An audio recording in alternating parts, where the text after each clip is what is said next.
Great seats in here. Grab some of the cheese plate. Is it still on? Am I on? Hello? Hello? Ah, technology. Hello? Welcome to Whose Startup Is It Anyway? The second annual.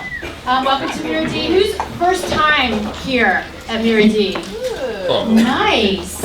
Awesome. Fantastic.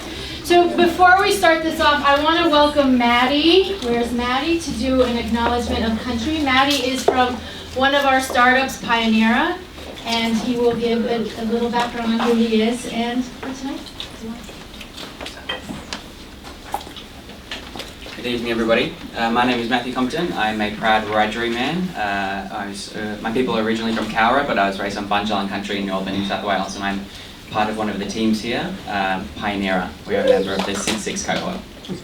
Somebody's clapping. I'll let Danielle tell you more about Pioneera. Of course, that's why you're all here. But it's my utmost pleasure this evening to acknowledge the traditional owners of the land on which we're meeting today, the Gadigal people of the Eora Nation, and I'd like to pay my respects to their elders, both past and present. Tonight's theme and points that we'll touch on tonight are storytelling and connectedness. These are two very important things to Aboriginal and Torres Strait Islander cultures, so it's quite a nice fit that we're here to discuss those two important points, I think, in an age where we might probably be talking about other points of disconnect and dividedness. Nights like these are super important because when we find points of connection between each other and we find stories to tell, I think the world becomes a better place. Thank you.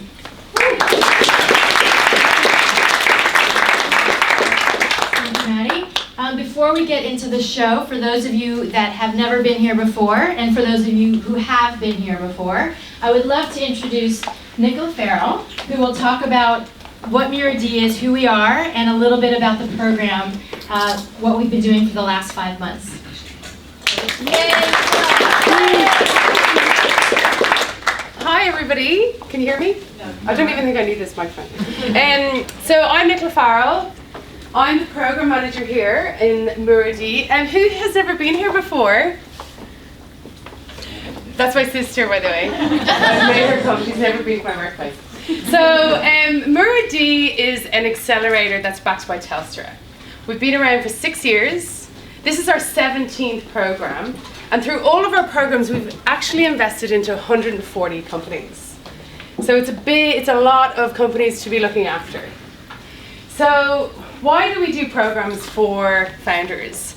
Because we want to connect them, we want to back them with some capital. Like Maddie says, we want to make sure that they're connected, and we want to give them a co-working space and a space to connect them even further and have ingrained relationships from the beginning. So what you'll see tonight are amazing pitches, incredible presentations, but there's so much work that goes in behind the scenes that you don't see. The emotional labor of startups is unseen at nights like this. So I just want to commend the founders and their teams for getting this far in the program, which is the 5th month. So please, a round of applause for our founders.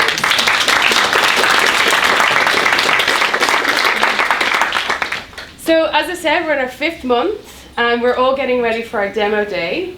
And tonight's performance is really about showcasing where they are to date. But as I said, there's so much more that goes into it. So without further ado, I'm going to give you back to Julie. Okay. And thank you so much. So let me know if I need the microphone. I'd love to do. Thank you.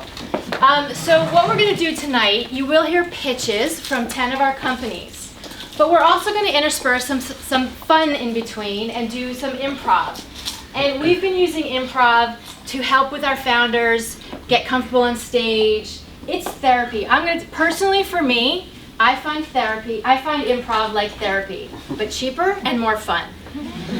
Things that I have learned by practicing improv, and these are the games, I'm not a stage performer, but practicing these games, and I just did it with the improvisers today before coming out here, so thank you for helping me listen up. But some of the things that I've learned, that when you're watching improv or playing improv, when you're on stage, when somebody says something or gives something to you, it's a gift. Okay? And as an actor, as the other person on stage, you have to accept that gift and add to it. Has anyone heard yes and? Talking about improv, so you're going to see a lot of that tonight with the games. The other thing is failure. Playing improv games, when you mess up or make a mistake, we celebrate it. We move on, and as someone who holds on to stuff, it's helping me let go of things. Emotionally, physically, digitally. I have this problem. It's an American thing called a pack rat. I won't go into that. And then finally, one of the other principles of improv is making your partner look good. Making your partner look like a hero. Imagine if we brought that to the workplace, that at every meeting, you talked about, you made your partner look good, and your partner's going to make you look good. So when you're watching some of these skits, watch how each of these players play with one another. Now the founders will be up here by themselves. They're going to do a little, here's what's going to happen tonight. The founders are going to come up and give a 3 to 5 minute pitch. You're going to hear about their company. And then after every 3 or 4 pitches, we're going to bring up some improvisers, and they're going to take what they learned, what they heard, what they connected with to the stories and make a skit.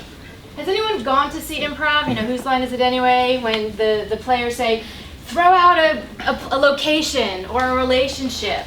Well, our founders are going to do that for the improvisers. And now before we go and get the pitches going, I'm going to invite the 4 improvisers to come up to warm up the audience. All right? Hello everyone. I'm Eden, this is Kate and Dan and Maddie. We're all from Improv Theatre Sydney, and we've been doing some improvising off the pitches, off the ideas, off the stories that our founders are going to share with us tonight. I had the pleasure of doing a workshop last week with some of our founders, and they're really beautiful people here to share their stories with you. So that's coming up in just a second. But first, for those of you who haven't seen a show like Whose Line Is It Anyway, we're going to introduce the idea of improv to you, and we need your help to be part of the story. Okay, so we're going to do a little thing called sound effects, right? So you guys know all about sounds. You're human people, right? Yeah, okay, great. Yeah. So You should be more confident. yeah. So for example, what's the sound that a cat makes? So everyone knows this, so on 3 we'll all do it. 1, 2, 3. Yeah. Okay, great. And what sound does a dog make? 1, 2, 3. Okay, so if I were in a scene and I were imagining to open a door and I went like this. Oh, good. Or if I had a balloon and a pin, what would happen if I went? Oh, great. Okay, but everyone. Okay, 1, 2, 3, and okay, great. And oh no, it's a spooky ghost.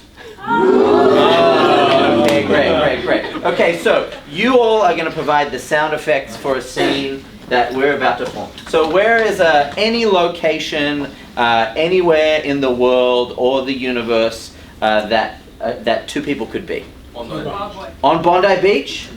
On Bondi Beach? Okay. So we're going to see a scene on Bondi Beach. Everyone, we need you to provide the sound effects. Can you do that? Yeah. Yep. Okay, everyone, can you do that? 1, 2, 3? Yeah. Yes, great. Okay, so right now in 3, 2, 1, a scene on Bondi Beach.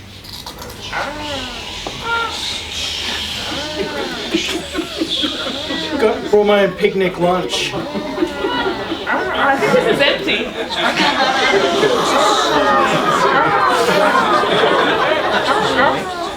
What have you packed for lunch? Well, I got a roast chicken. Didn't fully cook it. So we do a raw. I got something healthy. I brought a nice salad. Okay, nice. I brought a small cow. He is loud. Did you bring anything that's already dead to eat, or? I thought it'd be weird if I brought dead things. Yeah, cool. I'm just gonna have this crispy lettuce. Did you just let them go?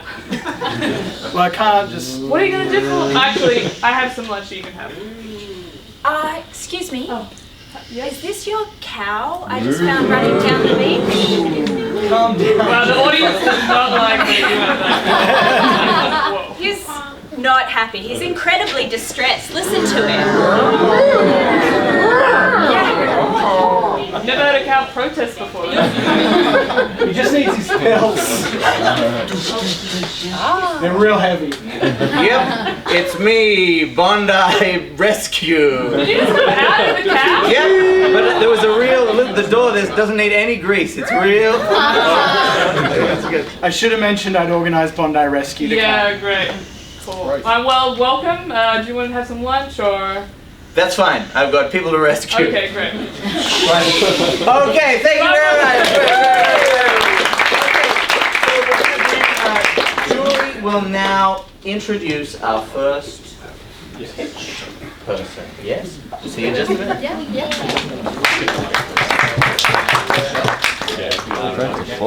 So thank you for, hang on a little bit. So I want everyone to connect with what you're hearing, what you're seeing today as far as the presenters. Think about how what they're talking about connects with you, whether you're wearing an investor hat, a customer hat, or just a human being hat. Think about what they're doing and what their business is doing and how it impacts you. And I'll give you some examples when I introduce them, how they're connecting with me. So the first one we have is fellow American, Richard from Stable. And Stable is working on workforce geo-optimization. Big words, I know, but for me, when I think about that, how that impacts me is he's helping goods get delivered more efficiently and faster to the places that they need to in a better way. So there's going to be less traffic on the streets, less carbon emissions, and happier delivery people. That's kind of what I took about it. So if there's happier people in the world will be a better place. And with that, Richard from Stable. Thanks, Julie. This is all going to be improvised, by the way, so get ready. And I never mentioned this to Julie, but actually improv in Boston was my killer first date back when I was single in Boston. Oh, okay. I used to go to improv, though. It's actually a really fun way to have a first date, so I highly recommend it. So, my name is Richard, and I'm the founder and CEO of Stable, which stands for Stability Through Mobility. And we help organizations in logistics, supply chain, and mobile workforce to increase their productivity and reduce their costs while creating a sustainable urban future. So we all hate being stuck in traffic, but did you know that urban congestion costs the global economy $2 trillion every year? And a quarter of that is directly to logistics and supply chain. And in Australia, that industry is 9% of our GDP.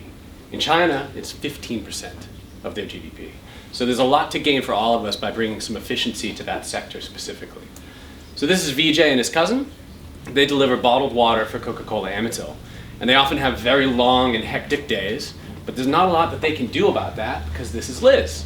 And Liz uses software that looks like this to deliver, with constraints that look like these, to schedule deliveries for hundreds of drivers across thousands of locations every week. But by using AI, we can automate scheduling, we can optimize routing, we can provide smart monitoring and analytics, and reinvent this entire process. So for some of our customers, this has been transformative. For Coca-Cola Amatil, we've been able to reduce their average delivery drive time by 48%, the amount of distance by 36%. That's going to keep 7 megatons of carbon out of the Australian atmosphere every year while saving them millions of dollars. And on top of that, they love our product. So Coca-Cola Amatil is not the exception. They're rather the rule. Organizations spend huge amounts of money to optimize these types of operations with systems that don't give them good return on investment. But by using Stable's Toolbox API methodology, we reduce the friction to use AI in their organization. So for VJ, this means his days have been cut by about a third. And that means he might actually be able to take a holiday, which he hasn't been able to do for 3 years. And he's making the same amount of money. So we've got a few really exciting paying customers already. And since we went to market last year, we've taken in some revenue, and we have a qualified pipeline of over 40 other companies that we're working to onboard as well, and potential revenue growth there. We focus on establishing proofs of concept with them and then converting that into ARR. We have a very straightforward SaaS business model, and we focus on direct sales, channel partners, and referral partners. And we're starting with logistics and supply chain. But what's really exciting is that our techniques and our technology are applicable to any mobile workforce. So we're starting at the bottom of that pyramid and we're working our way up as we scale. What our competitors have not figured out is that organizations need something that's inflexible enough to execute perfectly, but customizable enough to actually suit their real business operation. And that's what we provide with that toolbox methodology through our APIs. I've been commercializing technology for over 20 years. My co-founder is a PhD in AI optimization mathematics. And we're here in muru-D, which is awesome. And in the last year alone, we've won some of the biggest technology awards in Australia. And we're raising money, so that's no surprise. If you have any investment contacts or people that you think would be interested in this space, especially with logistics and supply chain backgrounds or interests, please find me afterwards or email me. Also, we're looking for customers. So if you know organizations that you think could use this service, please get in touch. We are stability through mobility. We are stable.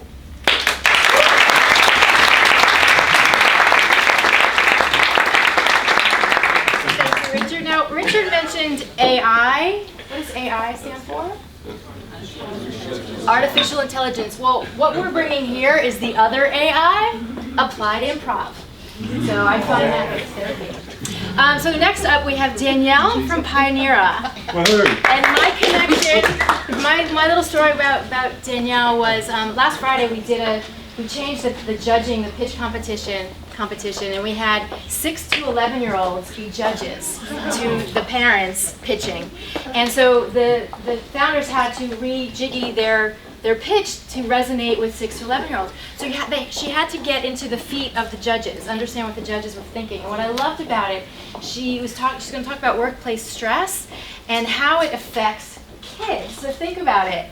You know, when mom and dad come home angry, so she's solving that, and so the kids really connected with her in that respect. So I loved how you reframed that. So next up we have Danielle from Pioneera. Just an anecdote. My kids were nodding the most when I was talking about parents coming home stressed, just to let you know. So hi everyone, I'm Danielle Owen-Whitford. I'm CEO and founder of Pioneera. But before that, I was Danielle Owen-Whitford, corporate executive. I raced up the career ladder running retail networks, call centres and large-scale transformation. And I loved it until I crashed. It's still painful to even say it. 20 years experience, degrees in psychology and communication, mentored by the top execs, and I didn't see the warning signs, and neither did they. So I left my job, I turned my life around and said never again. About a year later, a great work opportunity came my way, and unbeknownst to me, I dropped straight back into my old work pattern. One morning I was sitting there and my daughter came up to me and said, "Mum, if you get this, are you going to work like this again?" And my heart stopped, and I just slowly closed my laptop and I said to her, "No, sweetheart, I will not work like this again." And in that moment, where my daughter Indy bravely called me out, Pioneera was born. Because I decided that I would do for the world with technology what my daughter Indy had just done for me. Because the thing is, and it may not surprise you, that I'm not alone. 80% of us feel stressed at some point throughout our day. The thing is, we don't always know it, and if we do, we don't know what to do with it. So, Pioneera prevents stress. We use language, behaviour and environmental cues to see those early warning signs. Because as we get stressed, we talk differently and we behave differently. You simply opt in, and our AI wellness buddy Indy steps in when she sees those very early signs of stress, and she starts sending you tips to help you de-stress fast. It's confidential, it's personalised to what works for you, and it's real time when you need help the most. And the more we get to know you, we can start to predict your stresses ahead of time, and we can warn you in advance, so you can avoid stress almost completely. And you heard me correctly, our AI wellness bot is Indy, named after my daughter Indy, which she loves, by the way. The corporate wellness market is said to be worth $85 billion by 2025, and stress management is predicted to grow at the fastest rate. We have 3 revenue lines: enterprise through subscription, knowledge from our platform, and partnerships. We have competitors in technology or wellness, but Pioneera is uniquely placed to use technology to create and maintain wellness like no other. Because we are a team of international experts in AI, psychology, and bringing technology to life in large organisations. And we're not the only ones who are excited about this. We've been working with the ANZ Bank for the last 12 months, developing our product and our service. We've moved from pilots into paid business with them, and we've got rapid expansion plans. As you can see, we've got a very strong sales pipeline with significant revenue growth projected for the next 5 years. But stress is just the beginning, because our customers are asking us if they can use Indie to help reduce risk in their organisation. And can they use Indie to help them deliver their large-scale transformations? And the answer is yes, because Indie looks for early warning signs, and she's adaptable and she's flexible. And the global digital transformation market is set to be worth over $400 million in 5 years' time. And with 70% of transformations failing due to human factors, Pioneer sees this as a fantastic opportunity and one we're really excited about. And let me show you why. This is an output from one of our pilot customers. As you can see on the left here, as you can see on the left, this is the impact of one of the activities they ran in their team. You can see a spike in engagement, a spike in participation, and a spike in sentiment. And our customers were thrilled because they could see real time the impact of what they were doing on their team. And wouldn't you guys all like to have this in your own workplaces? Wouldn't that be awesome? Talk to me later, I can hook you up. I was talking last week to an investor who asked me where he thought Pioneer would be in the next 5 years. And I said to him, today, we don't know how to spell anymore, and we don't remember phone numbers because we let the technology do the work for us. So in 5 years' time, I expect that we will no longer remember the levels of stress that we live under today because the technology will do the work for us. We see Indie on every device for everyone across the world, so we all have access to personalised, preventative, real-time help. So if you want to live in a world where you can no longer remember being stressed like today, then come and talk to us at Pioneer. Thank you.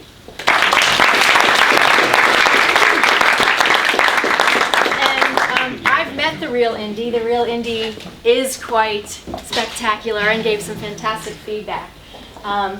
So next up, the connection that when I was thinking about this founder, is the technical co-founder of Clipboard. And he also turns out, unbeknownst to many of us, surprisingly, is a very well-accomplished pianist and also tech founder. So there's some connection between playing on the keys and playing on the keys.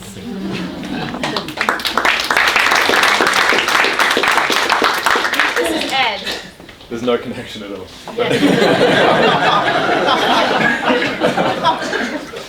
Thanks, Jordan. Hey everyone, I'm Ed from Clipboard, and we're helping schools focus on students and not spreadsheets. So when I was growing up, I took part in a lot of activities outside the classroom. So things like basketball, tennis, piano, and debating. And from these activities, I learned a lot of really invaluable life lessons. For example, like the importance of teamwork. And I honestly believe that I wouldn't be able to stand up here in front of you all today if it wasn't for these activities and the lessons that they taught me. Now, I'm not the only person that holds such a high opinion of extracurricular activities. In fact, Australian families spend $8 billion every year on extracurricular activities for their children. And when you look at the US, the UK and Canada, this figure climbs up beyond $120 billion spent on extracurricular every single year. So it's obvious that so much of the value that schools provide to students is outside the classroom. Schools have a myriad of great systems inside the classroom, but as soon as the bell rings, they're thrust back into the dark ages of pen and paper. And my co-founder Sam up the back there, him and I found this out firsthand working as basketball coaches at our ex-high school. So when we were coaching, we found that schools were grappling with three critical problems outside the classroom. They were falling short in their duty of care towards the students. They were wasting hours upon hours of time on tedious administrative work. And they also were just unable to provide clear reporting to parents about how their kids were going outside of the classroom. So Clipboard is the one-stop shop solution to these problems, used by 25 of Australia's leading schools to provide one place for them to manage the entire of their extracurricular ecosystem. Clipboard allows schools to focus on students and not spreadsheets by enabling them to do things like track student attendance, student progress outside the classroom and incidents, as well as providing one place to manage the entire of the extracurricular calendar. This way, staff and parents always know what's going on with students, and they can see things all the way from music lessons to sports scores. All of these processes were previously handled by spreadsheets, forms, and pieces of paper. So at the start of the year, we were in 5 schools, and we've now grown to 25 schools. And as I mentioned earlier, some of our customers are some of Australia's leading schools. We have a freemium pricing model. So we allow schools to use Clipboard with unlimited access up to 25 users. And once schools exceed this tier, they then move into our paid tiers at around $25 per user per term. And we net, on average, around 15 to 20K from a typical school in ARR. So the road ahead for us looks like we're initially focusing and doubling down on our initial target market of the 3,000 independent and Catholic schools in Australia. We've had a lot of success with these schools, but we're certainly going to be looking in the foreseeable future at growth opportunities globally, in particular the UK, and we also expect to grow well beyond schools and into other extracurricular providers. And we've already begun to do this with one of our paid customers, which is actually not a school. So last of all, this is our team. We've grown really, really rapidly over the last 6 months or so. We've gone from UTS's startup incubator to muru-D. I really back our team. Everyone's passionate about what we're doing, and I truly believe that this is the group of people to build a product that benefits schools, benefits students, and benefits other extracurricular providers worldwide. We're here today looking for intros to schools, school associations, or other extracurricular organizations. So if you or anyone you know ticks any of these boxes, would love to chat afterwards. Once again, I'm Ed from Clipboard, and we're helping schools focus on students and not spreadsheets. Thank you.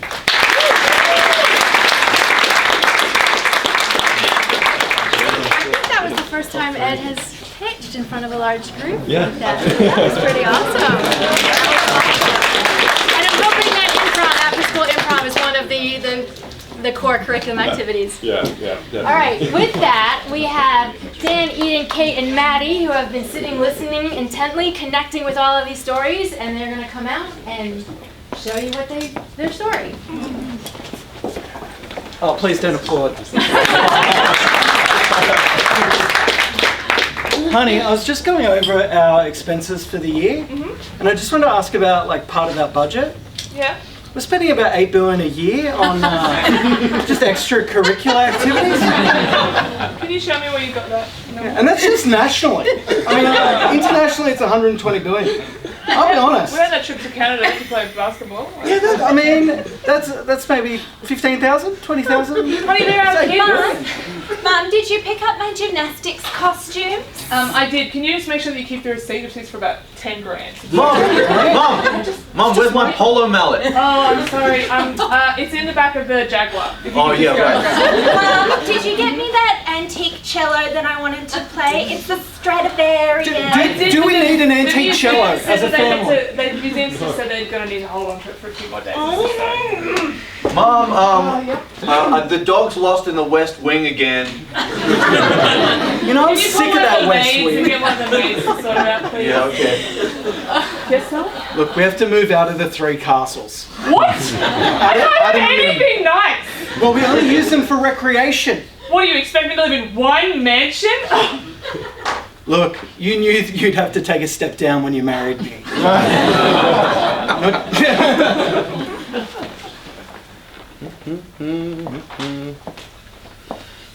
Oh, hello, Andy.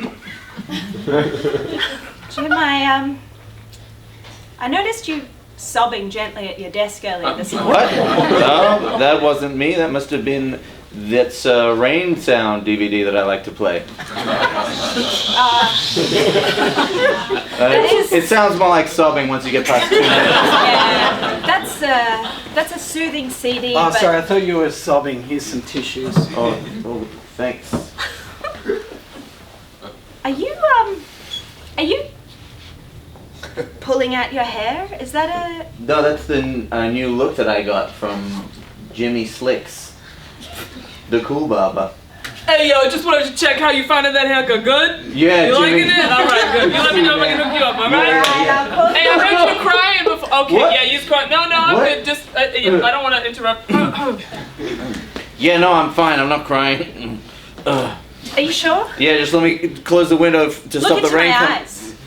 Look into my eyes. Yeah, I see it. I see it. I see the tears. Oh, you're stressed. I'm not stressed. I'm not. You're stressed. Oh no, it happened again. Thanks so much for coming in. We're so glad you could come in to interview for our new GPS voice. No problem. We're really looking forward to what you can bring to GPS voices for our company. So if we could just get a little demo from you. Say I was driving down the street and I needed directions. Could you just give us a little bit of what that might sound like? Sure. Turn left. Left ear. So I didn't realize you're from America. Oh, you didn't want an American voice? Oh, just your voice is okay. Sure, Just yeah, using yeah, that gotcha. voice. So imagine I'm going down, I need to turn left. Can we just get that? Go left. What was that, sorry? Go left. This is where you want to go, Jim. Go left, son. My name is Son, go left. My name is Jim and we're not in Scotland. So. Alright, well, that's really up to me. Go left. Doesn't change where you need to go. À droite. Sorry? À droite. À gauche. Okay. I didn't actually understand it. Links. Okay. Geh nach links. That sounds like German. Yeah. You could just do maybe just a relaxed Australian accent. That'd be great just to, you know. Geh nach links. Okay. Maybe just in English, just nice and. Okay. Look, I thought I'd try again. I don't think I presented myself sorry. well. We had people come in, but they were, if anything, worse. You've been trying other people? Yeah, sorry. Look, I know job interviews can be nerve-wracking, so sometimes we I'm feeling overcompensate. nothing. Okay, great. Just how you're speaking to me right now, I love that. Just like this guy. Just like that. So let's hear turn left, just how you're speaking. Yeah, done.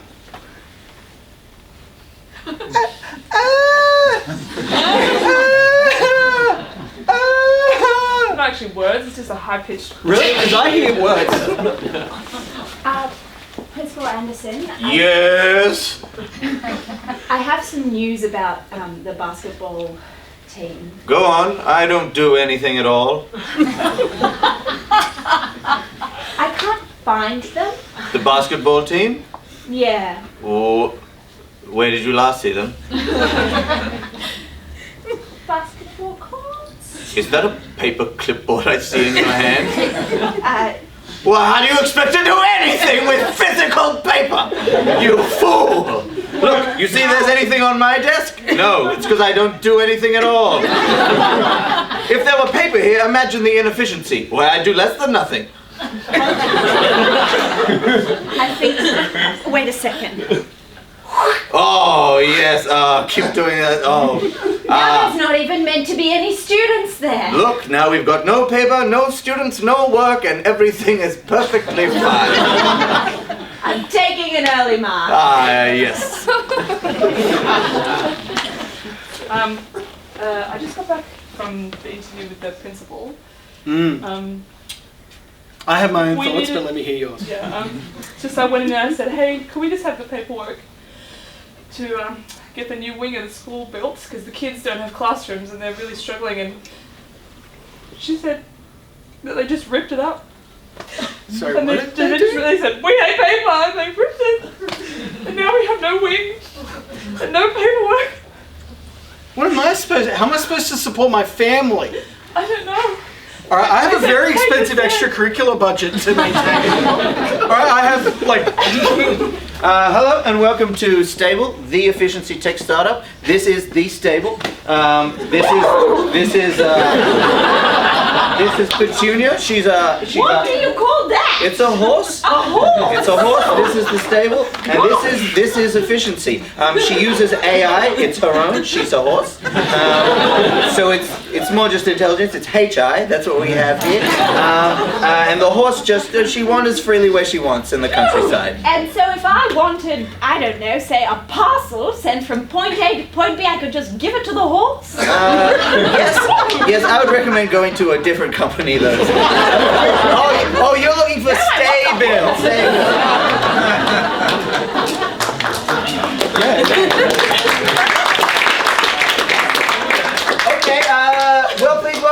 Julie and the next round of pitches.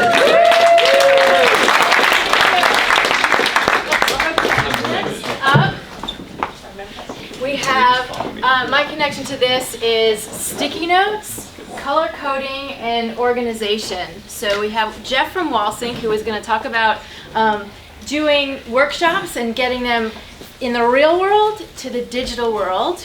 You might have Andy first. Andy's first. Yeah. Woo-hoo. And that's a failure. All right. So, story behind. Thank you. We have Jeff from. Andy. Again. I'm really Jeff. So my connection with Jeff and Jeff.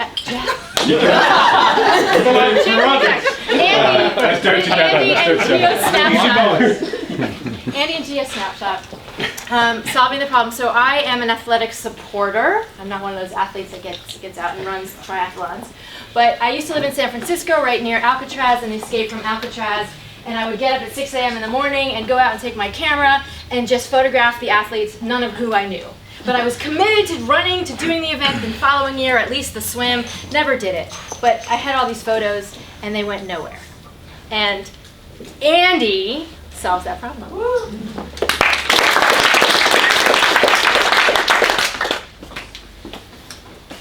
So in Australia, the UK, and the US, there are 6.9 million sports events every year, with 338 million participants.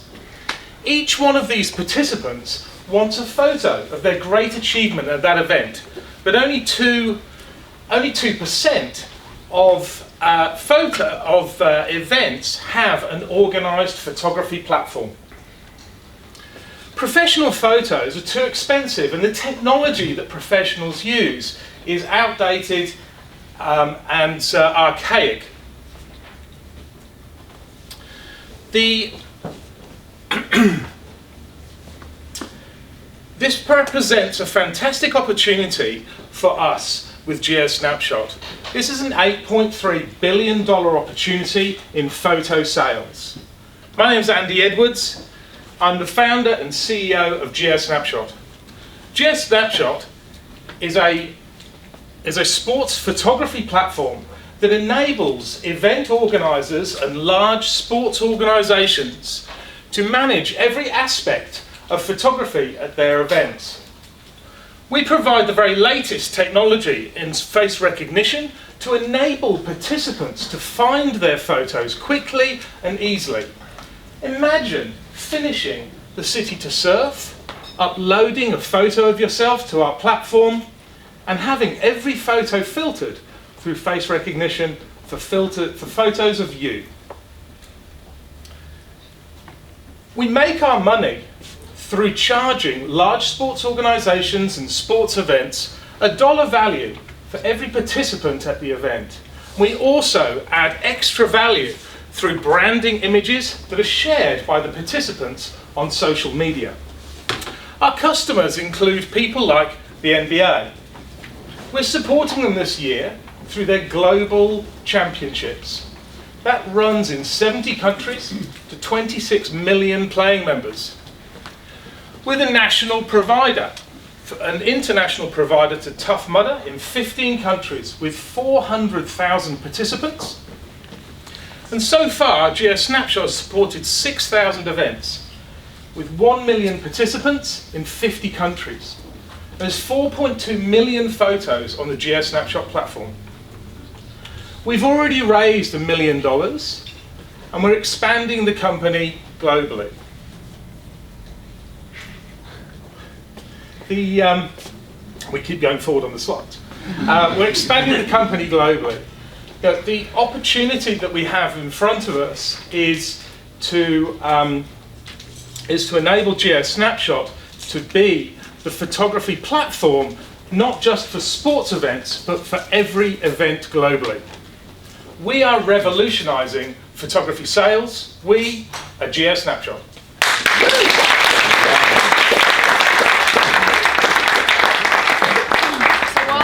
my photos that I've taken of random strangers up there. Maybe now I want to be an athlete so I can see my face on there. I've already given a little intro to Jeff from Walsing, which feeds my love of sticky notes, color coordination, and digitization. Woo!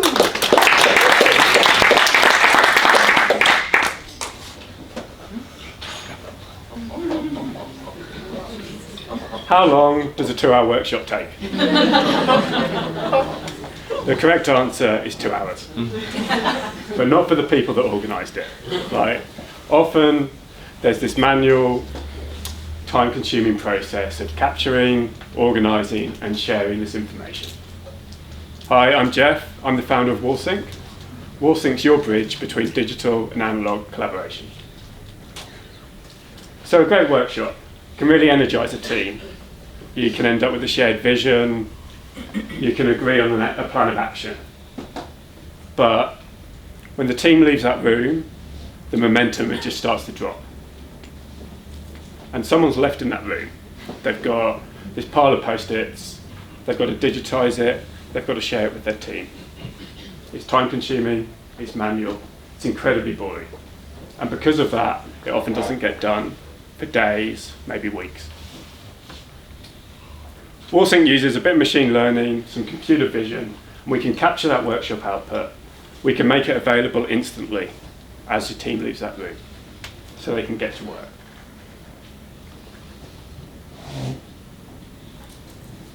So that set of post-it notes on your wall, that's actually an action plan. You can scan it with the Walsync app.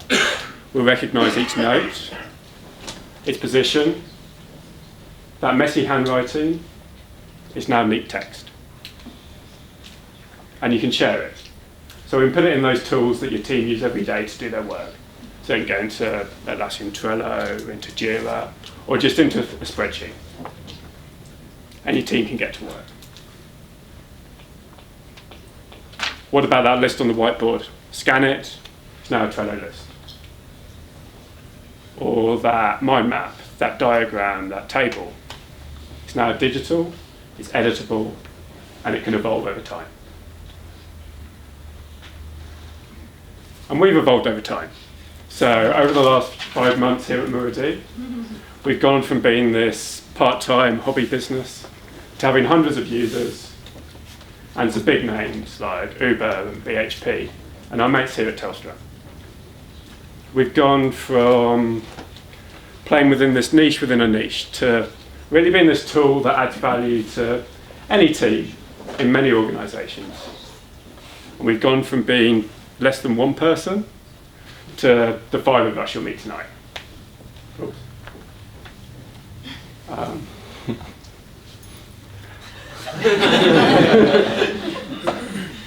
So on our team, Joe and I, we founded 6 companies between us. I've been lucky enough to see one of those go through to acquisition. So we've seen that journey from spare room to 35 people to $7 million revenue.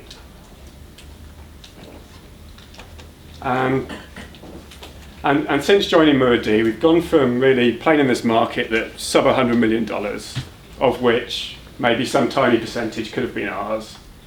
But by just integrating with the biggest players and by just adding value in more scenarios, we really think we've got this massive opportunity. And to make the most of this opportunity, we're just taking on our first investment. So we're opening an angel round of $300,000. If you can't help with that, download the Walsync app, try out your next workshop, and discover what it's like to use the bridge between analog and digital collaboration. Thank you.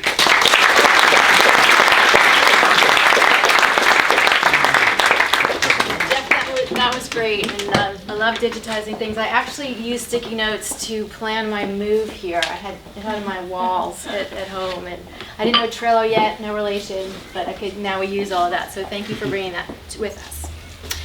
Next up, we have Jenny from Little Scribe, and if only Little Scribe was around when I was a teacher. So I was a teacher back in Atlanta, and I was very involved. I loved using technology, but the way that I worked with my kids, I had third and fourth graders. They would write out their story. I would type it up on a computer, print out the text in large letters. They would cut it out and draw their books, a la Eric Carle, Very Hungry Caterpillar. I don't have kids, Eric Carle, and they would make their own, these beautiful books, but they would only make one.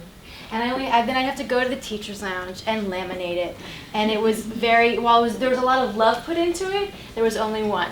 So Jenny solves this problem and many more and with Little Scribe.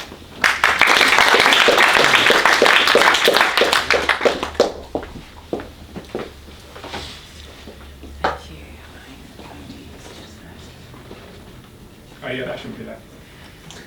Which way am I going? That's Other way, yeah. so not me. Yeah. The ability of our children to write has gone backwards every year for 8 years in every state and in every school year. It's the #1 educational issue. And you're probably asking yourself, with all this tech and all this innovation, why is there a decline in the ability of our kids to write? I'm going to share with you one of the important screens from Pasi Salzburg from the Gonski Institute. And just look at the correlation of the increase of tech time and the decrease of our children's well-being and health for the last 8 years. And we've got the same trend with increased tech and decreased writing abilities. And there's 3 core reasons to why this has occurred. When we do this, we turn off this. And when we do this, the neurology is in an optimal point for our kids to learn really, really well and to recall and have strong muscle memory. The second and most interesting part of this journey is 55% of American teachers don't feel comfortable and skilled to teach writing. And we've got the same research here in Australia. And the third is a loss of purpose. And because data is dumbing it down around purpose. Yet, I'm actually really excited because we've discovered this is the most solvable problem. So I'd like you to think now, believe it or not, YouTube meets America's Got Talent. And YouTube's about content from people. Think of content created by kids, and America's Got Talent, and Little Scribe finds the talent of literacy across this country. And we pull it together and we elevate it. And we enjoy it for everyone, but also we're showing them how to learn to write. And so we've connected the literacy leaders, and they are our students, they're teachers, they're authors, they're parents, and they're also all of us citizens. And so how do we know it works? Zach here, one of our gifted children, wrote a book. We created a writing program. And Becky in New Zealand used our writing program and a book modelled by a kid, and her kids achieved a year's worth of writing outcomes in just 8 weeks. And now Matt, who was an uninspired writer and didn't like it, has actually progressed 2 to 3 years of writing outcomes in just 6 months. So I'd like to introduce what we believe is the world first. We haven't been able to find it. And it's called the co-author program. So we've pulled these elements together and we're transforming our students from readers to writers to co-authors. How does it work? Let's look at Green Valley Public School. And they're now writing with Oliver Pomervad. And he's written the first 2 pages of a story. And he's inviting kids in Green Valley to write the rest of the story. And we've got rich teaching resources to show how to teach writing really well for our teachers. And kids, what we need them to do is pick up a pencil and write. And then using our platform and our app, that handwriting becomes an instant digital book that they can print. And importantly, we provide an audience. And it's an audience of parents, authors, book clubs, school libraries, and a global library for the world to read our children's writing. And we have a revenue model that's broken down this way. Prior to muru-D, we had a freemium product to engage all teachers and products that they could buy. This 5 months, we've been working on a licensed product for repeatable revenue. It's our real intellectual property. We're also working on an assessment tool that's validating the data in New Zealand that I shared, And we're also doing some really exciting stuff around data and AI I'll share with you.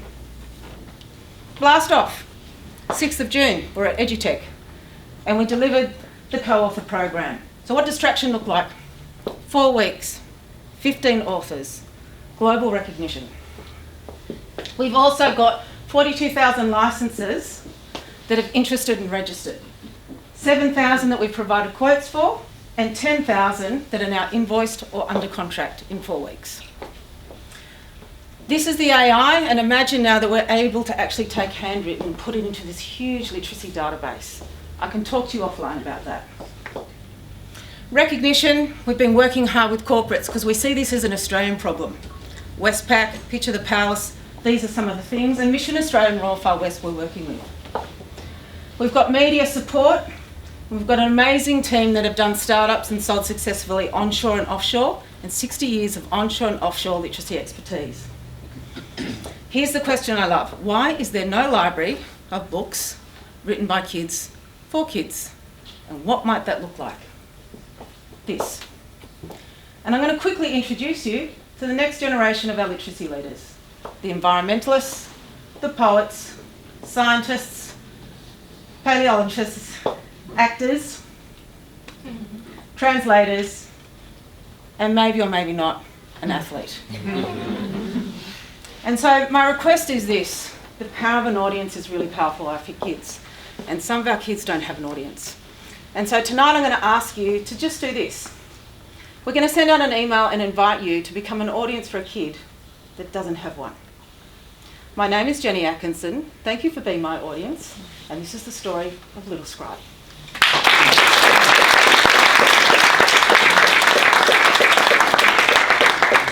Almost makes me want to go back in the classroom and teach again to use this tool or write my own books.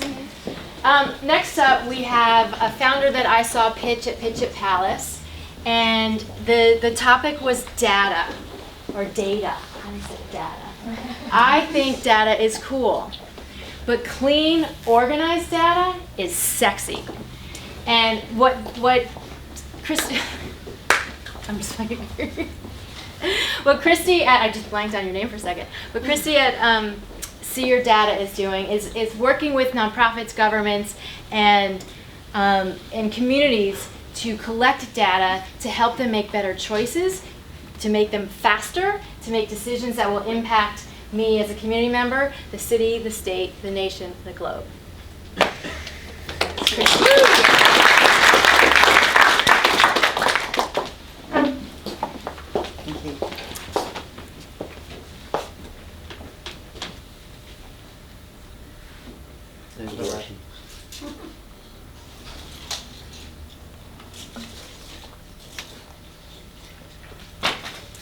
Hello everyone, my name is Christy Mansfield and I'm the CEO and co-founder of SEER Data and Analytics. What if every young person in Shepparton had the emotional support to perform extremely well all the way through high school? And what if in Mount Druitt every single child had access to quality early education? And what if in Burke teens who were involved in mishaps with the law did not reoffend? This is Lisa McKenzie, and unfortunately in Shepparton and all the communities I spoke about, it's not the reality. If it was, communities would thrive. And in Shepparton, we're working with Lisa, who works with hundreds of people in her community to understand local needs and to redesign the services system for communities so that they can thrive. What we're doing is giving her access and the community access to data to help them make smarter decisions to ultimately break the cycle of disadvantage. What smarter decisions mean in Mount Druitt is the ability to understand the supply and demand of quality childcare in their community using machine learning. And we've mapped this for them to give them greater insight around the quality and needs in their community. And this is very important because what all our customers are telling us right now is that nobody is coming to save them. Our data platform lets people feel more confident, empowered and efficient working with data and solving the problems they need to solve for their local communities. They make better decisions through the confidence that they have access to the right data and they no longer need to work with multiple spreadsheets and do this work manually or outsource it to consultants. They improve lives. They're seeing impact for the people that they're trying to support, and also not only are they saving money, but they're generating new revenues for projects that they know are important for their community. In Burke, what this means for the Maranoka Justice Reinvestment Project is the ability to prevent young people going to jail after problems with the law.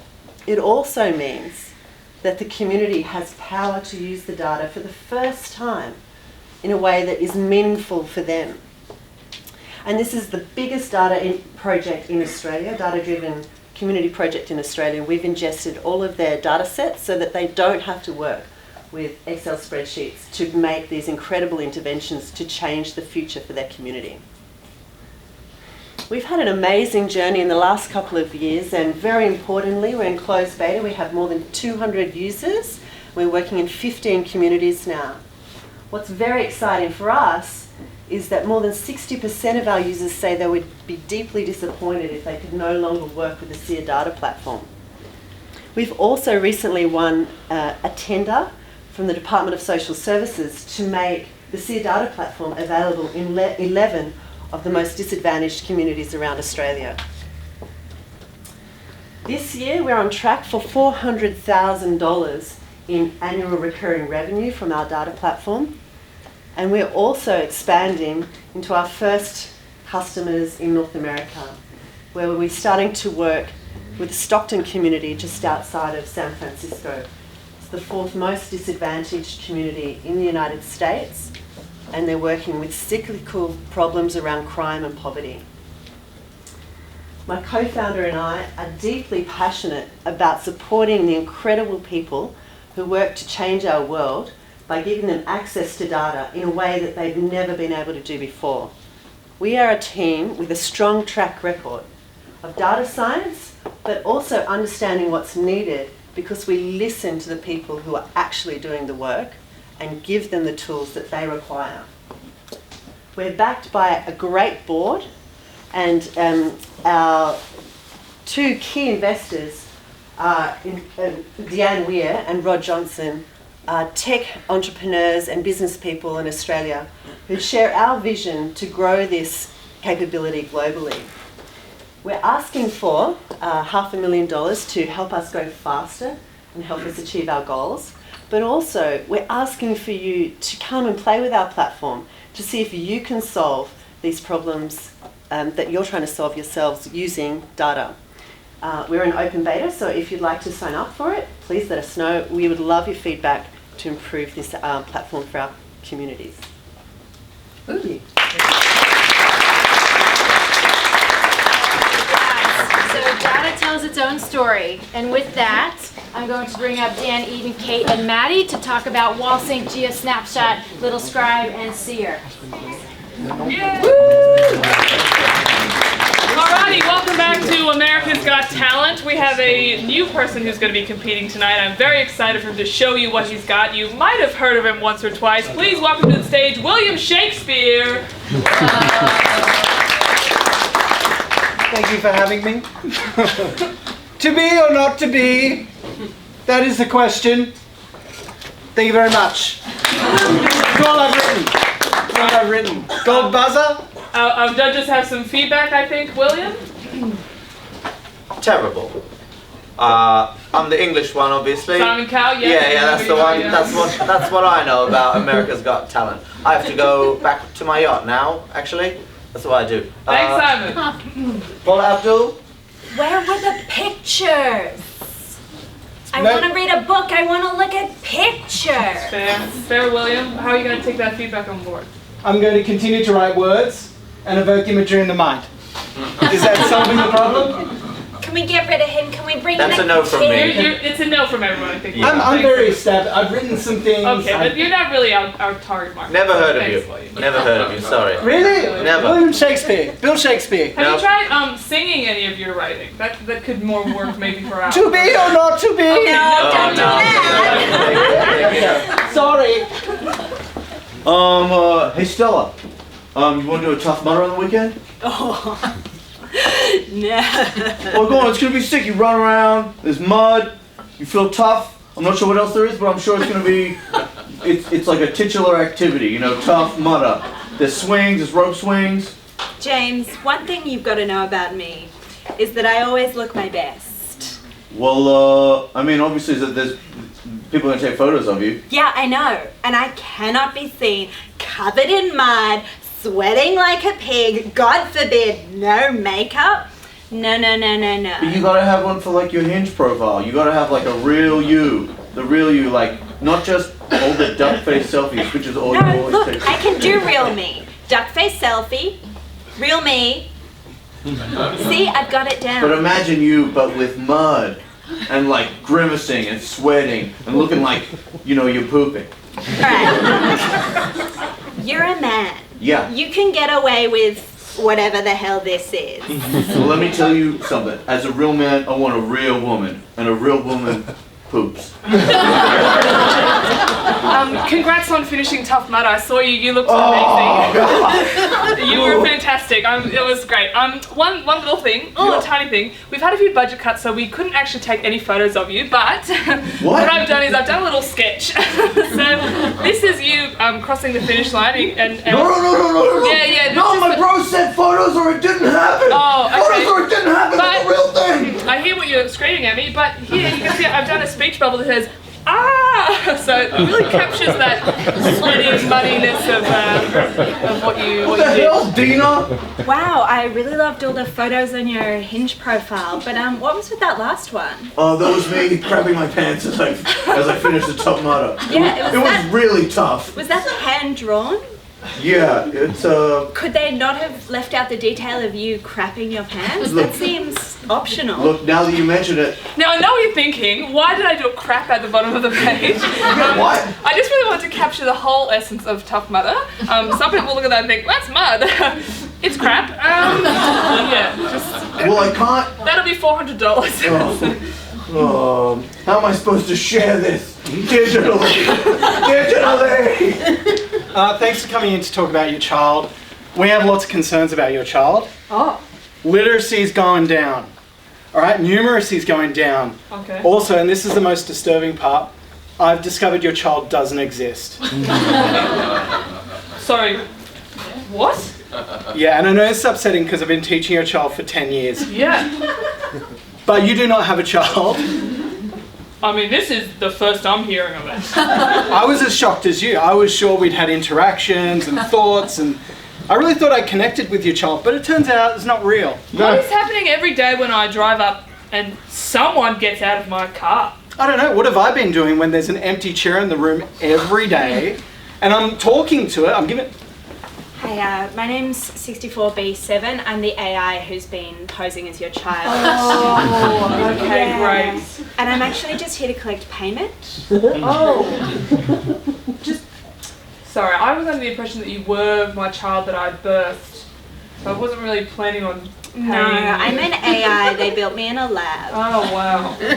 Well, despite all this, can I just say, what a fantastic job you're doing. I had no idea. I'm state of the art. What do I know you? $475,000. That's a lot of zeros on that one. Can we just, how about $475? Sorry, are you trying to put a value on child rearing? I want to talk about your child AI, 64B7. All right, attitude. What are they done now? Okay. Attitude, terrible. All right, do they have potential? Yes. They have unlimited potential. They are literally AI. I'm not meant to say this about child AI, but it's a bad egg. It's a bad algorithm is what it is. Okay. What are you doing at home? You're the teacher. I want to talk about this homework. 2 times 2 minus 7. Are you kidding me? No. I am an incredibly powerful computer. Then do the math homework. I'm insulted. We can show me you can do basic math. I don't need to. What do you mean you don't? Of course you need to. That's what school is about. You show people you can do things. I'm a teacher! I'm going to be angrier than you. You're not a person. I don't have emotions! Hi, I think I'm in the wrong room, but I'm here to transcribe your interview. Your boss hired me. I'm Tina. You met Tina? Yeah. Yeah, right. I'm here for the data entry position. Nice. Oh, I should be writing this down. So. You want a pen? No, I got a typewriter. She's good. She's the best. Okay. What was your name? Steve Johnson. Oh, that's long. I'm gonna call you S. That's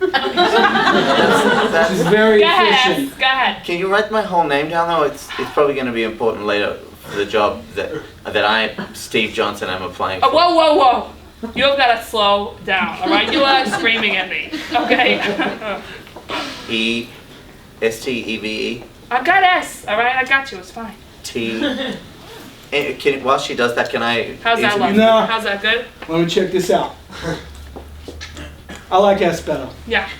Oh, okay. Well. And he's gonna be your boss, so I would. I thought I had a bad work ethic when I walked in here, but I've got to say, yeah, this company is probably going to fit me really well. You guys move kind of slowly. We move thoughtfully. Yeah. All right, we don't just do things. We think about Don't just do things. Tina's one of our top thinkers. All right, let me try and get into the vibe of this place. Okay. Oh. You're gonna need more bottom lip, my friend. Yeah. Hey, wait, let me. Try that. All right.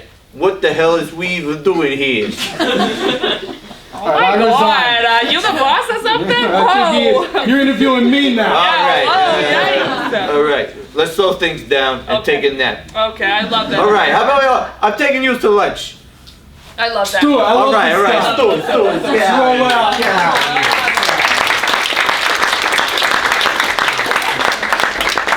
All right. Okay. Next up, we have Dan from Zedify, and my connection, I was trying to figure out this connection on how I could connect to Zedify, and what he's doing is providing Wi-Fi connections to farmers in remote Australia. It's not my world, I'm not a farmer yet, maybe. But the importance of why this is important for me, how it comes down to me, is farmers need this connection to be connected to the cities, as well as to monitor their livestock or their fruits and their crops, so I can get healthy vegetables and food. That was kind of my connection.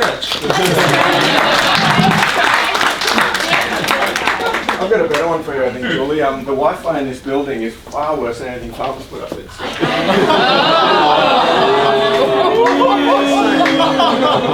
need some Zedify. Yeah, absolutely. All right, I'm Dan. I'm the founder of Zedify, and we're bridging the digital divide. We're taking technology to farmers that the rest of us, other than Julie, take for granted. This is Rob. Rob's a farmer from Western New South Wales, and like many of his neighbours, he has significant connectivity problems on his farm. The lack of mobile connectivity has cost him a lot of money through missed deals. It's cost him a lot of time, because he has to go back to his house just to make a phone call or to check his email. And it's cost him peace of mind, because Rob's wife's sick. And when he's out working in the paddock, he's not in contact with her. Massive problem. And it's a massive problem throughout Australia and much of the globe, in fact. Our farmers have connectivity problems that really impact their productivity and their profitability. This is the digital divide. It's digital exclusion and it's unacceptable. So what are we going to do about it? This is Rob's property. What we need to do is cover it in Wi-Fi. Because if you've got Wi-Fi, you can have internet. And if you've got internet, you can have Wi-Fi calling. What this means is that your phone works. Even in a paddock with no 4G coverage, you can make and receive phone calls if you've got Wi-Fi.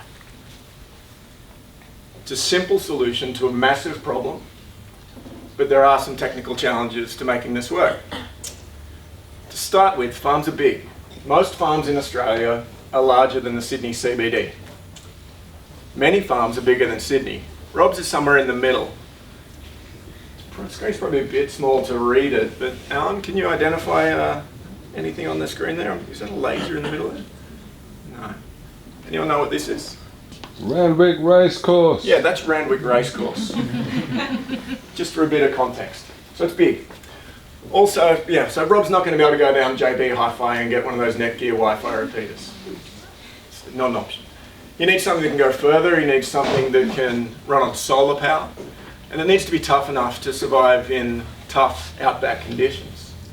Also, because there's no network engineers in the north of Condobolin, it needs to be something that an electrician or a farmer can install, and it can't be too expensive. These are farmers, not mining companies. So that's what we built, 2 devices, the Zedify Gateway and the Zedify Rover. The gateway goes on top of a hill or on top of a house or a silo or a shed, and it broadcasts Wi-Fi out across the property. We can go 5 kilometres to a rover installed in a vehicle. That's enough to provide connectivity for Rob using 2 gateways across his whole property. It means Rob can make phone calls, he can check his email, surf the web, he's even got IP cameras now. And he's looking at wireless sensors. And importantly, he can now talk to his wife whenever he needs to make sure that she's okay. We've invented new technology to make this possible. We filed a patent on our sleepy networks, which is a method for hibernating a network and waking it up when the farmer needs access. It saves 80% of the solar and battery costs and makes large networks possible for the first time. We've installed prototypes right around the country, and we're on track to double the number of hectares we've covered in Wi-Fi within the next 3 months, thanks to a retail pilot. We've completed our capital raise, $500,000 from angel investors, including David Skellen, who was the co-founder of Radiata. Radiata was sold to Cisco for $567 million. David's kindly also offered to offer strategic advice in taking this global. Our small team is getting a lot of work done very quickly. We've got the skills in IT, electronics, agriculture, manufacturing and business to take this to the next level. And we're going to need to move quickly to do that. So we're completing an AC grant application right now. That's going to allow us to grow the team and create a state-of-the-art manufacturing plant in Wagga Wagga, New South Wales. We ask a lot of our farmers. Who enjoyed some of the food up the back there today? A few people. Who ate today? Everyone. Someone had to grow that food. The National Farmers Federation is targeting an increase of 57%. That's $100 billion of farm output by 2030. And we need to hit that target. That's for Australia, not globally. That's just in Australia. We need $100 billion of output by 2030 to feed the world's growing population. For farmers to hit that target, they're going to need to adopt new technologies like automation and the Internet of Things. For those technologies to work, they need connectivity, and that's where we come in. If you'd like to help, if you're an influencer in the tech or in the ag space and you're willing to have a chat about writing a letter of recommendation for us or a letter of support for us for our AC grant application, that would be great. And if you're an investor, we'd be keen to talk about our next round. Thank you very much.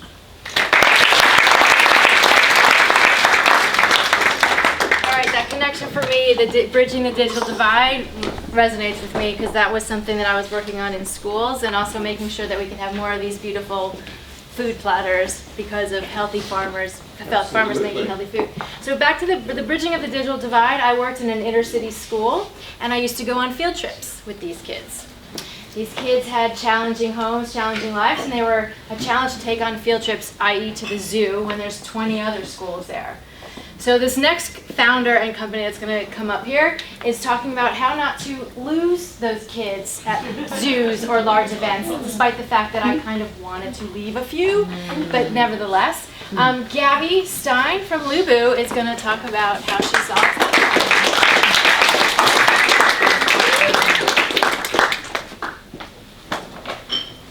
Hi everyone, my name's Gabby Stein. I'm the CEO and co-founder of Lubu. Recently, I was at Disneyland with my 2 young sons. My son Ben, who was 6, went missing in the gift store. It was a harrowing moment, something that is a parent's worst nightmare. They eventually found him and I gave him this certificate to make him feel better. But those afterwards, I called Disneyland and I asked for a meeting to tell them that I was the founder of a tech solution for this problem. They were so excited, they emailed me that day, so we didn't call them, and I had a meeting the next day with them. So up to 3,400 kids per year go missing in venues. Kids see something bright and shiny and they go wandering off and they follow it, and it causes parents a lot of grief. This means that venues spend resources locating lost children, and it means that parents get anxious and don't want to go to these events, or if they go, never to return. That's why we created Lubu. We wanted every parent to have access to peace of mind in these crowded environments. We partner with a venue and we offer GPS rental trackers and a mobile app so parents can find their children on our site-specific map at a touch of a button. They go, they rent the device, which I have here, and they return it at the end of the day. This means less resources locating lost children. It means that parents have a really positive experience and stay longer at the event, and they spend more money. And it also means that venues have access to our data that Lubu gives them, that gives them movement analytics to optimize their services. So we're focusing on our first use case, which is theme parks. There are up to 1 billion visitors per year worldwide that go to theme parks every year. From our research, we know around 20% of those are children aged 3 to 10. We will focus on theme parks, water parks, family entertainment centres, venue events, cruises, museums and zoos, and later we will scale into aged care and schools. Unit economics are simple. It costs $40 to make a device and $10 to rent them. We will entering into a rental revenue share with the venues and later in SaaS model. It just depends on the size of the venue. We are different from our competitors. Most GPS trackers are direct to consumers. While we partner with the venue, we harness their marketing and operation systems to solve a more commercially valuable problem. We are two parents that formed Lubu. I am a former entertainment lawyer, film agent and film producer, and my co-founder is an architect and project manager. We have a development team in Israel and a hardware team in Australia, and we have some veterans in the theme park industry advising us. We have 3 paid pilots. 2 are in California in September and October. One is with Gilroy Gardens, the other one's with Great America. Great America is owned by Cedar Fair, which have 13 other parks with access to 25 million visitors. So we will scale into those parks. We're also in conversations with a few parks in Australia and many, many more. We are asking for some money, but for the purposes of tonight, if anyone has any contacts in the cruise ships, or any theme parks in the US, I'd really be happy to get those. With cruise ships, we like the idea of people getting off at different ports and being able to use Lubu while they're there. Thank you. Join us in helping every parent not feel anxiety when they're in these crowded environments.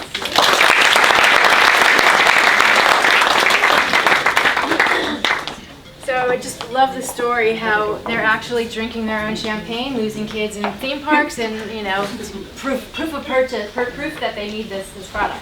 Now, 10th and final pitch tonight is the story. My connection with them is these two founders came to us. They were our 51st interview. It was a Friday at 5 o'clock, and they were pitching their company to us. And it was in the fintech space, which is not my space, but these founders, both of them together, their cousins, would work so beautifully together, and they explained it to me in such a way that it made sense. I understood it, and we just had to work with these two founders. So next up, we have Brett from Personify.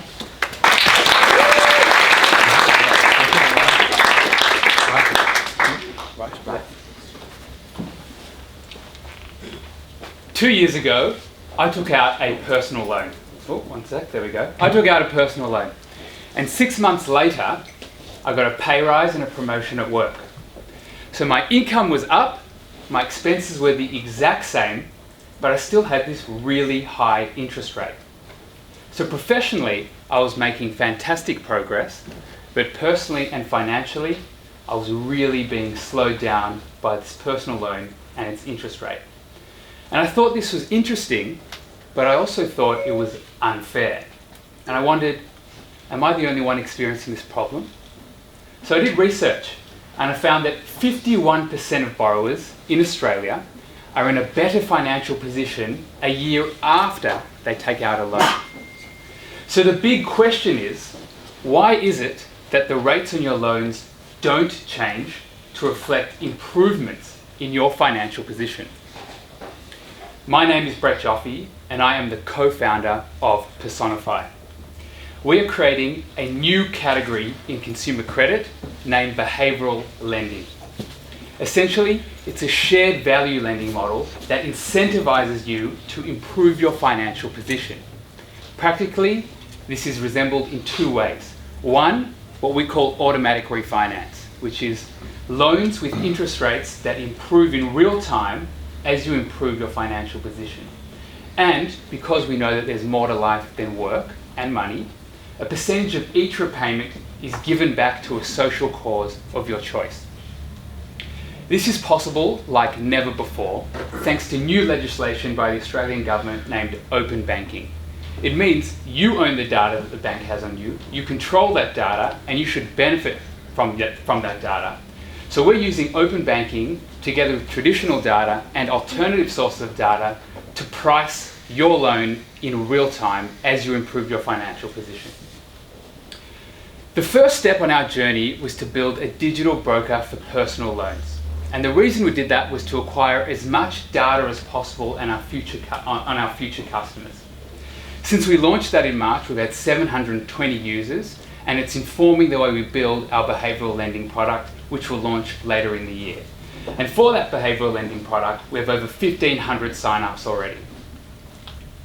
So how do we make money? There's two ways. One, we charge interest on the loan, but interestingly, we also have a weekly fee of $3 that can go down to $0 each week if you log into your account 3 times that week and you check your personal finances within our app. And the reason for that is there are strong correlations between being engaged with your personal finances and being a more credit-worthy borrower. The consumer finance market in Australia is worth $110 billion, and the personal loan market is worth $60 billion. Our focus is on the young professional market at $22 billion.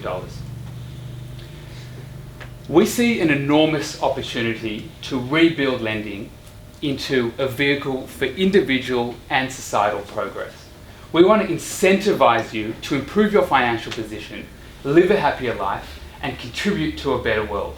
Put simply, this is social mobility or upward mobility through lending. Thank you.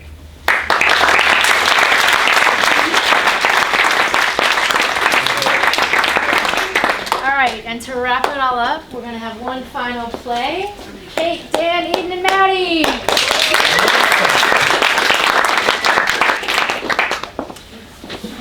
Hi everyone, thanks for being here. My name is Susie, and when I was 7 years old, I went missing in Gold Coast SeaWorld. Thank you. That was 20 years ago, and I still live here. Yes. Did you see the killer whales? I did, but it's hard to enjoy killer whales when you're panicking. Yes. Seeing as you live here, do they ever make you do the cool stuff that the dolphins do? I'm an accredited dolphin trainer. Oh, sorry, just to clarify, I mean the tricks that the dolphins do, not the dolphins. No, they made me do that for a while, and then when the last dolphin trainer quit, I got promoted. Wow. I didn't finish school, so it's the only Could you balance useful this? skill Could you balance I this have. ball on your nose? I could, Okay. yes. Wow. Thank you. Wow. I think you're really ignoring the issue here. Do you want a sardine? Yes.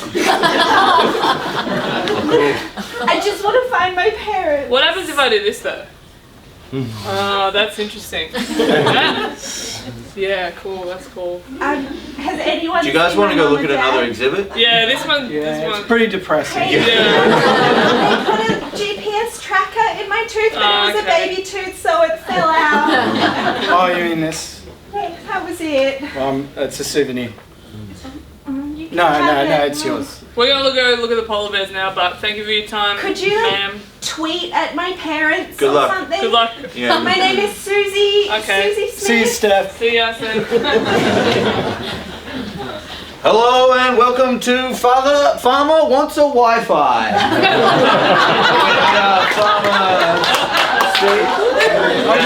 I'm just looking for a connection. Okay, so we've got two beautiful networks for you to meet tonight. Let's meet I'll tell you though, just before we get into it, I'm a 4G man. So it's just the way I was raised. Okay, well, let's see what options are on the table. Yeah. I like Wi-Fi with a good bandwidth, you know what I mean? Yeah, it's just how I am. It's just how I was raised. I get it. We're going to meet our first modem. She is 4G and she loves to broadcast Wi-Fi. Who doesn't? It's Patricia.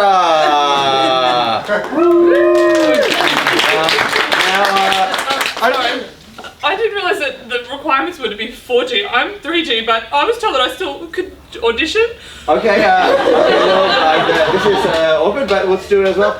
Let's meet at the same time our alternative network. She's 3G, and which worked for a long time for all of you to forget. yeah, it's a great backup alternative now if that's all you've got. It's Margaret.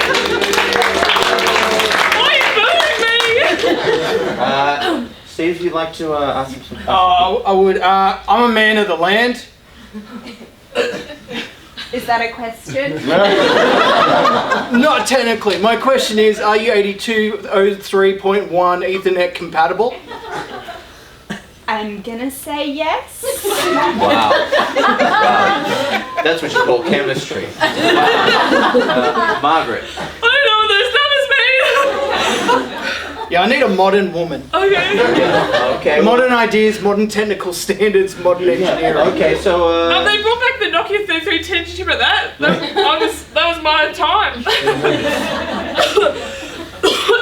Sorry. Why is she unwell? She's on the way out.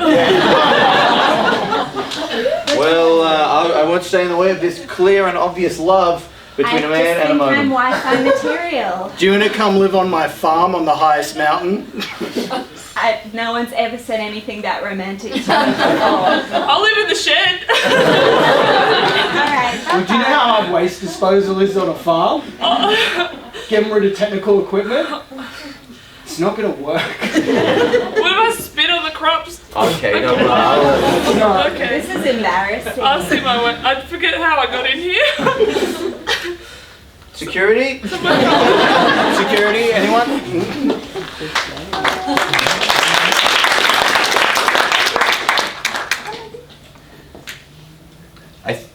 Dan? No, I don't have. No, I forgot. Me? I forgot everything else that happened. What we're realising here is that 4 career comedians don't know anything about personal finance or loans. Yeah. And we just... Okay, all right, improvisers, get in here. Okay. Yeah, great. Okay, so I was at a tech startup meeting, and it looks like we are pretty screwed. Yeah. I'm glad I wasn't there because I work in IT and have for 14 years. Yeah, right. And it would be really embarrassing if I didn't have something on banking. Well, particularly CDR and open banking, which I work in. Okay. That'd be weird. Could you explain, if you were there, what would you have said to us? Oh, look, I think I would have covered the open standard. They're doing a revision in the next week. I know a disturbing amount about it. Wow. They did an open call for feedback on the standard because there's real fundamental security issues with it that is covered in the UK standard but not here. Yeah, shoot. I'm running the meeting now. Okay, yeah, great. Go for it. I borrowed $50 from a friend. Okay, is there a question? How do I get it back? Ask them for money. Cool. Dan, I have a question. So you know a lot about money. I'm pretending to, And- yeah, go. Yeah, great. So just wondering why you didn't contribute anything if this is your industry that you work in, I guess. Yeah, look, I guess I panicked in the heat of the moment. I'm bad under pressure. I'm great when there's no pressure, but also there's no value in being good under no pressure. It's just a thing I do. Excel in mediocrity. I have a final question. I like that you're calling out that things will end after this. Yeah, that's a great thing to do. I'm just like, when having made poor life choices. Sure. This is to me? Me personally. Oh, cool, good. Me having made poor life choices financially, when can I expect my financial situation to improve? Probably never. Are there angel investors for comedians? And that's us.